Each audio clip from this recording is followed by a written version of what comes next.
Hey, what's up, guys? Guardian here, coming to you guys with a discussion video today. I wanted to go over the new promo cards that we got for Majesty Lord Blaster. Of course, keeping to the tradition with MLB, we just can't stop seeming to get promos of this deck. We already had to deal with Emily not coming out for like half a year before English got it, and then even then the card was so expensive that I had to wait a few more months before I could actually get it at an affordable price, quotation marks.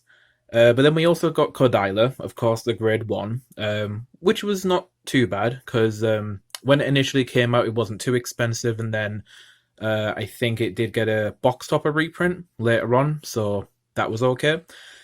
But now we have two more promos, and promo dilemmas to the side. I merely just want to talk about the cards themselves, and yeah, I am pretty happy when it comes to these cards. I think they are fantastic.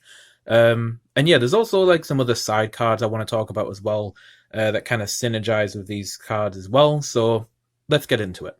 So first of all, we have Blaster Blade, the Vanguard. Three exclamation marks. Wow. So yeah, of course, Blaster Blade with the Aichi hairstyle there. Really cool, nostalgic look from like the anime. And this card's pretty insane for what it does. So it has it has three skills technically.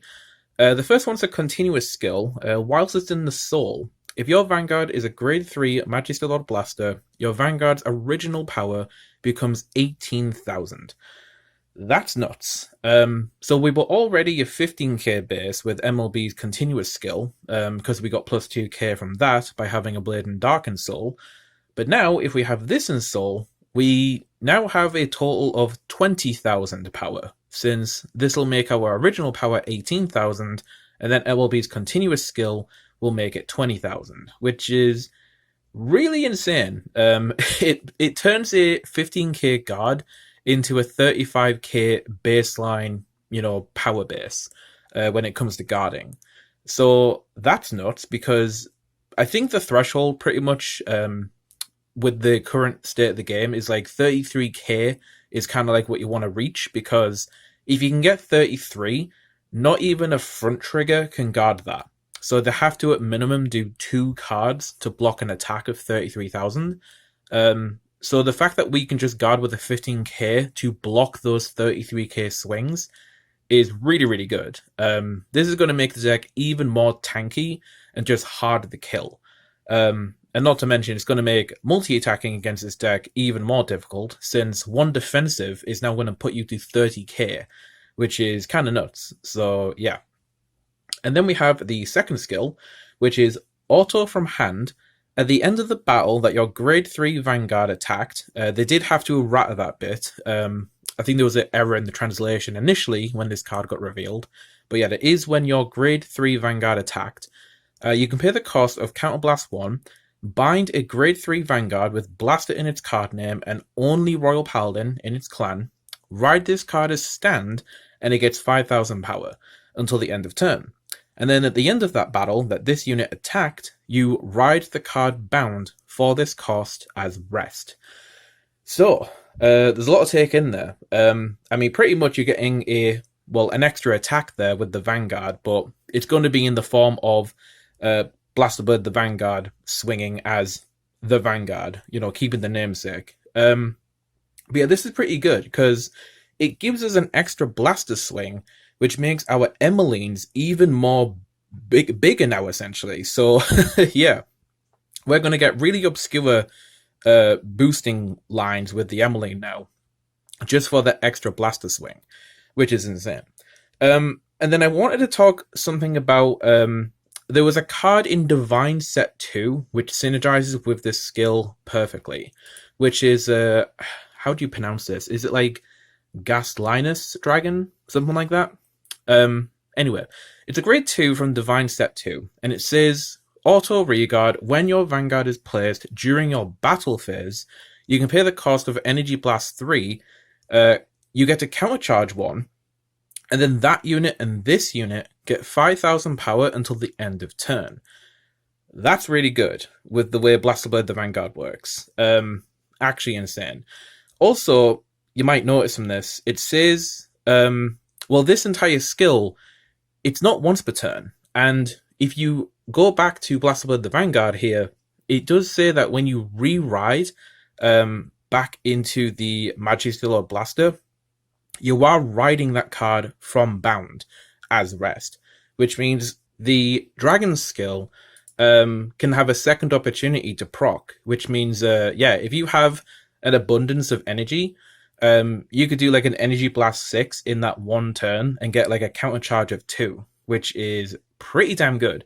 And obviously this lines up with the idea that we do need CB still for the, not Emmeline, Cordyla, the grade 1 that gives us another multi-attack. So yeah, this is really, really cool. So this grade 2 from DivineZ 2 is also, it looks really cool as well, not gonna lie. But it just synergizes perfectly with like the way the Blaster Blade promo works. So yeah.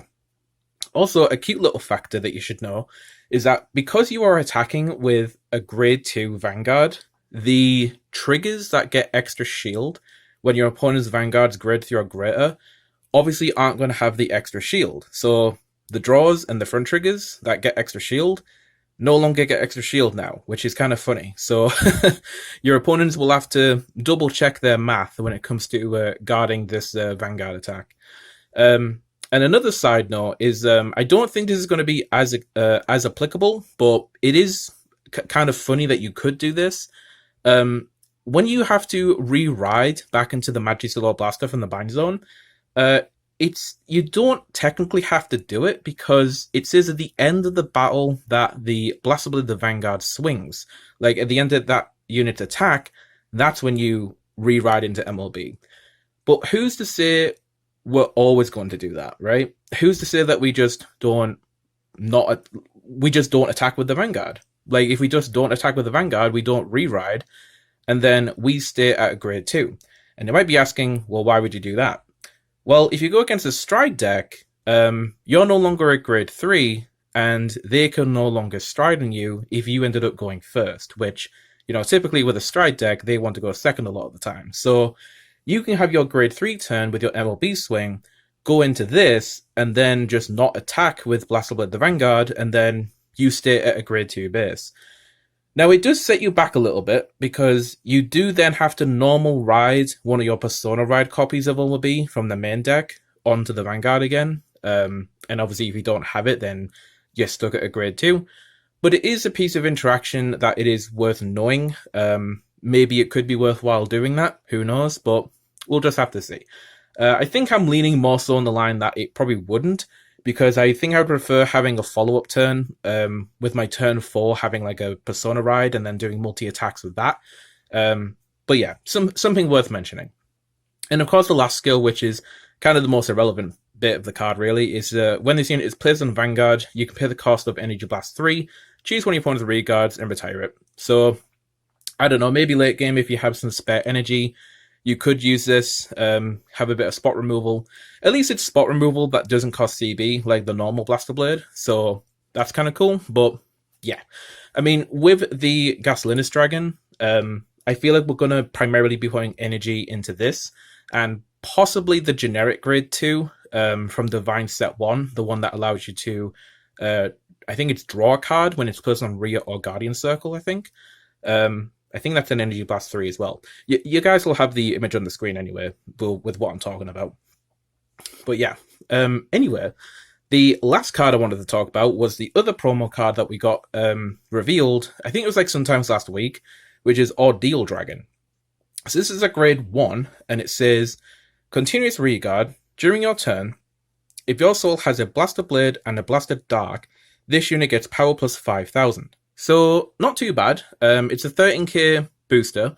But the thing I like with this as well, it's also a pretty good attacker, because its second skill says, auto rear guard, at the end of the battle that this unit attacked or boosted, you can pay the cost to put this unit into your soul, look at the top 7 cards of your deck, choose up the 1 card of Blaster in the card name, from among them, reveal it, put it into your hand, and then shuffle the deck.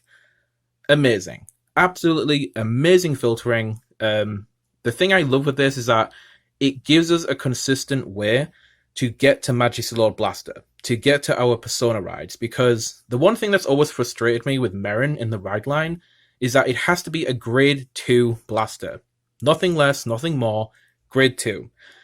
Now, it's a bit better because we do have Blaster with the Vanguard that we can grab with Merrin's skill. That's fine, that's good, but this card really, really helps the deck because, yeah, the one thing that MLB suffered with was just not hitting Persona Ride. It really just hinders your power for the turn, unless you have like multiple Emmeline's set up. But even then, you would prefer to still have the Persona Ride, right? So, yeah.